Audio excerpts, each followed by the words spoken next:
I am so sorry in advance for any clutter you see around in today's video. I am also in the middle of filming a different video where I'm making multiple items in 1 week. So I'm just surrounded by clutter at the moment. So you just have to endure it with me because I think that it's only fair. Oh, also look at how cute this top is. I thrifted this. Every time I thrift a really cute top, I have to brag about it. I spend so long in op shops just looking at every single item in every single rack. I go in and I look at every single item on that rack until I find a cute item, and sometimes I leave with nothing. So every time I find something cute from a thrift shop, you're gonna be hearing about it. Today I am going to be attempting to do crochet polka dot. Every year I feel like there is a print that kind of takes the fashion world by storm. I feel like this year it's gonna be polka dot, and I also think gingham is kind of taking over at the moment as well. I feel like it started to rise up a little bit more at the end of last year, and I feel like it's really gonna be quite big this year. Last year's trending print was leopard print, but there was a year where it was like cow print, which was pretty random, zebra print, there was snake print. We're very obsessed with animal print, which I'm not really that big of a fan of it. I personally love gingham. I also really love polka dot, and I love leopard print. So those have been like the 3 big prints for me personally that I think can always kind of stick around if they're styled correctly and within current silhouettes and stuff that are trending. But also I don't think you should ever style yourself or shop according to trends. I think you should just buy what you like and wear what you like. Here is my thought process with what we're going to be making today. When it comes to the shaping of the top, I think I've been doing a lot of high necklines. I've been doing a lot of tube top kind of vibes, and I love those, and they're always needed in your wardrobe, and you can wear them multiple ways. They're effortlessly cool. There's a lot to love about them, but I do think I'm overdue for a more sexy neckline, and I think that because polka dots are quite feminine and girly and fun, I think tying them in with a more sultry, sexy kind of neckline would bring the best of both worlds together, and I don't know, I just feel like I would feel really hot in it if I can make it work. What's not to love about that? So this is actually the top that made me think I wanted to attempt crocheting polka dots. So then I found this top is everything that I need to create a crochet dupe quickly, easily, and it looks good. I'm gonna tackle it by first doing the lower half panel. It is just one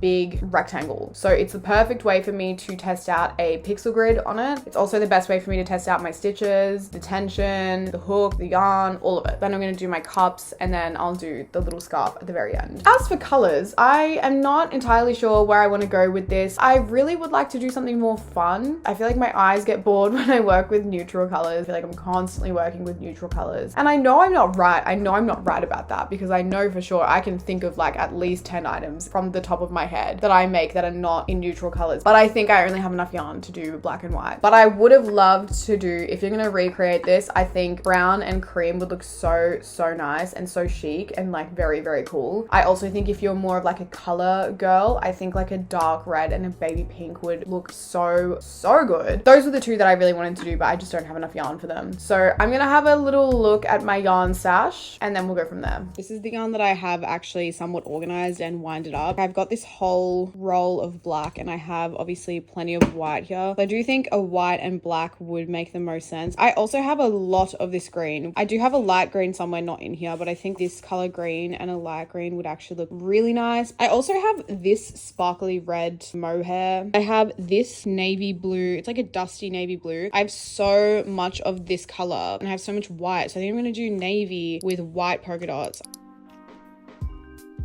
To get started on this top, I honestly didn't do a gauge swatch or take my measurements. The yarn that I ended up using is quite stiff, so I kind of just dove into it hoping that the panel wouldn't stretch the way it normally does when you work into a chain. I don't know if that makes sense. You know how when you chain to the length you think you need, but then when you actually work a row of stitches into that chain, it ends up bigger than you thought? I hope you get what I mean, but anyway, I kind of knew that that wouldn't happen with this yarn because it really has no stretch. If you wanted to know what yarn I'm using, I have to apologize because I didn't take a single photo of the packaging, and also I cannot remember what it was in order to find it online. Hope that helps.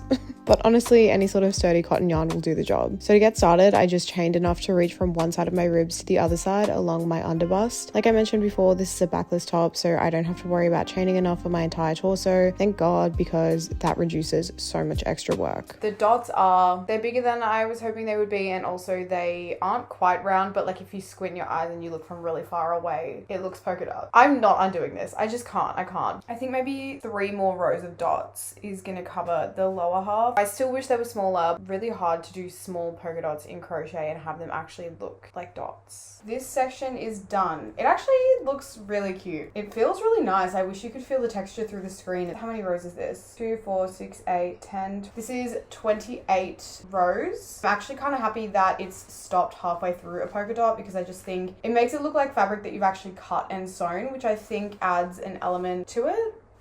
So to actually do the polka dots, I just did single crochet with a 4.5mm hook. This keeps the stitches tight and gives me the best chance of having dots that actually look like dots. I found this grid on Pinterest, so if you're doing everything the same as me, then here it is. If you're doing things differently, then I have nothing to give you, but I would love to see if you can manage to make smaller polka dots. Okay, it's the next day. I'm just about to have some lunch. I'm having a baked potato.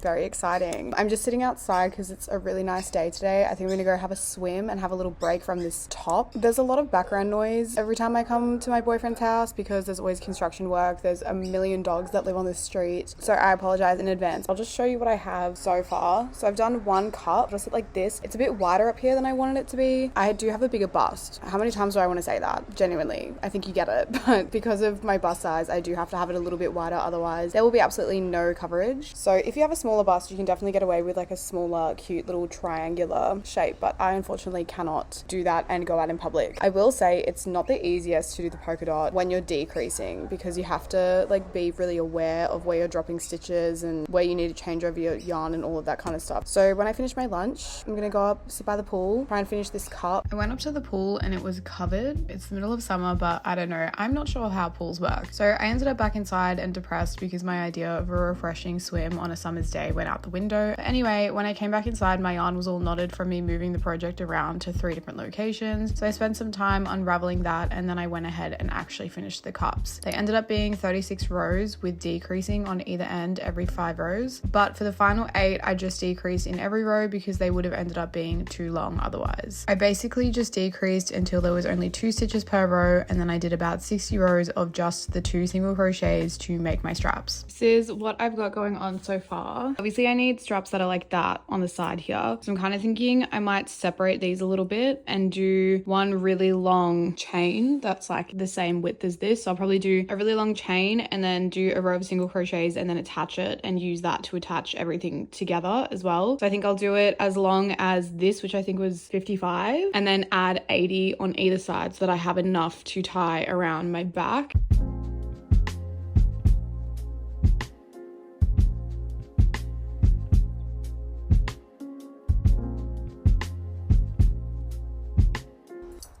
This is the top. I'm not gonna do a scarf because the edges here are a little bit too thick for me. So if I add a scarf, it's just gonna be a bit overwhelming up here. I also kind of couldn't be bothered doing the scarf because I think it would just take forever to do the polka dot within the scarf. But this is what it looks like.